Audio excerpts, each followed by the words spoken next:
As we noted in the quarters of the junior officer, he would probably take his meals next door with a more senior officer in the Army, and I think by looking at the fare that's laid out here on the table and the dining facilities, the captain or the major ate and lived a little better. Not surprising, the higher rank you were in the Army, probably the more years you had in service, and certainly the better pay. This dining area reflects a combination of Army simplicity and Victorian style of the mid to late 1870s.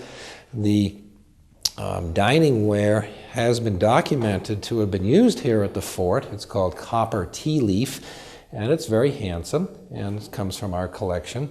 The foodstuffs, the fruits, the vegetables, the meats, and the breads are all imitation food, or as we call it in the museum trade, faux food. So it's very tasty looking and very attractive, but theoretically not very edible. It's made to look the part. Most of the officers of the captain or higher would have a maidservant, a maid or a servant serving them, and behind the red curtains is an area that's not finished, and we hope to do that someday, which would be the kitchen. As much as the Army was on the edge of the frontier here at Fort Concho, and as much as they probably felt totally divorced and separated from what they would call civilization, they did try very much to stay current with what was popular in current tastes.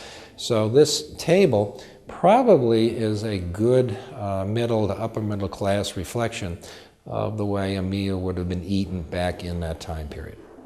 We've now moved into the front room, the sitting room, or the parlor, as you would call it, in officers' quarters number 3.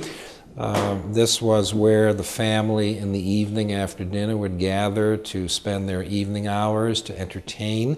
Again, all the entertainment was self-made. No video games, no television, no radio, no iPods, no phones.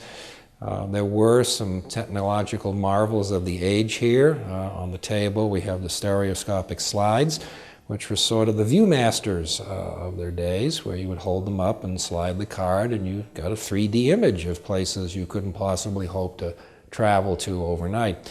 And there's a lantern slideshow machine here where you can get hand-painted slides, maybe from the Sutler store or probably ordered from a big city back east like Chicago or St. Louis, and you would light the lantern or the candle and flash them up on the wall. Sewing, reading, and just sitting around and talking to one another, maybe somewhat foreign concepts to us today, were ways that families entertained and amuse themselves. And there would be such small kind of games that could be played in a parlor, thus the term parlor games. The room has been laid out with what research that we can find on this type of room for the period. One of the challenges we have always faced here at Fort Concho is that we have not one photo of any interior of any building here at this fort.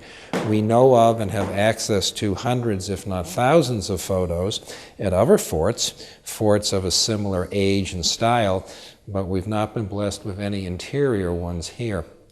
In this particular room, the article we're focusing on now is the piano, a huge item and probably one of the larger pieces of furnishings that you would find in any of these rooms.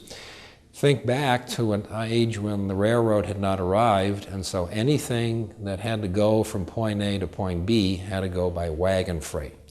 And when you were reassigned from one fort to another, and let's say that this officer and his family, well, the officer, the family follows, let's say the officer was reassigned to Fort Randall in the Dakota Territory, 1,000 miles north. Everything had to be packed up and shipped off, and you got free shipping per 100 pounds based on rank. Therefore, something like this piano might chew up your entire poundage allotment depending upon your rank. So it was indeed a very precious item and a very important item in the family living room.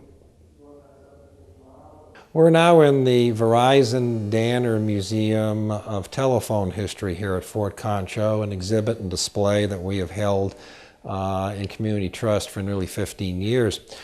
Years ago, in the old GTE building on Johnson Street, there was a small telephone history display, which a lot of folks didn't get to see because of the limited access by the public to the building.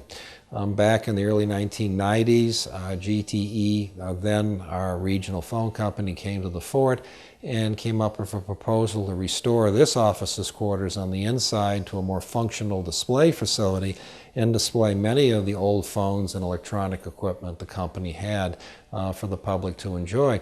So I'm standing in front of a sort of a soldier's line of telephones dating from the 1890s, if your hand-rung wall phone system, up until some other hand-cranked ones, and also a case of phones that reflect the early 1900s. There's a pretty wide range of telephones in here, dating again from the very earliest. In fact, we have one of the copies of the first telephone of 1876, up until the cell phone era. And of course, cell phones have grown smaller and more powerful, but early on they were the equivalent of Vietnam War era backpacks, and we have a few of those, I believe, around here. We have a few switchboards and a wide range of electronic equipment from the communications industry that reflects the 20th century. This building is owned and operated by the fort, and the collection was given by Verizon to the fort and the city a few years ago, so we held it in trust. We opened this museum on weekends with volunteers from the telephone pioneers of the Concho Valley, and it's open for major festivals, and it's open on demand. Folks particularly who have an interest in telephone history, during our regular hours, if they wish to see this and it's not open, they can drop by and a guide will take them on through. One of the largest indoor spaces we have for programs and rental activity at the fort is what we call Bay 3 of the stables, or the Fort Concho stables. And stables they were back in the 1870s, although the only original part of this building to the Fort Concho period would be the stone walls, and only 6 to 7 feet of that date back to that time period. These were the buildings in which the horses and sometimes the mules were quartered for the cavalry and the quartermaster corps. And after the fort was abandoned in 1889, they fell to civilian and commercial use. Around 1900, it was roofed over, and probably around that time or later, a concrete floor was put in. And many San Angeloans, generations of San Angeloans, remember this as the San Angelo Wool and Mohair Warehouse, where generations of high school and college kids worked, and you can see that several of them, if not dozens of them, left their etchings, their names, their little drawings around the wall. This is a very large space. It's about 12,000 square feet. It has heat, built-in bathrooms, a very large stage at the front, and fairly decent lighting. And it has had a wide variety of public events in recent years. We use it for the Pancakes with Santa during the Christmas event. We've had a few plays, a few concerts, a few public meetings. It's a very versatile space, and with a concrete floor, it's suitable for dancing. And for many, many years, the Junior League of San Angelo held their annual Western dance here, and in those days, they had to move around or move out the bales of wool. The wool is long gone, and the league has not been here in a few years, but I'm told they're coming back for their Western dance in the spring of 2010. Again, one of our signature large spaces, available for programs and for public rental. Looking at the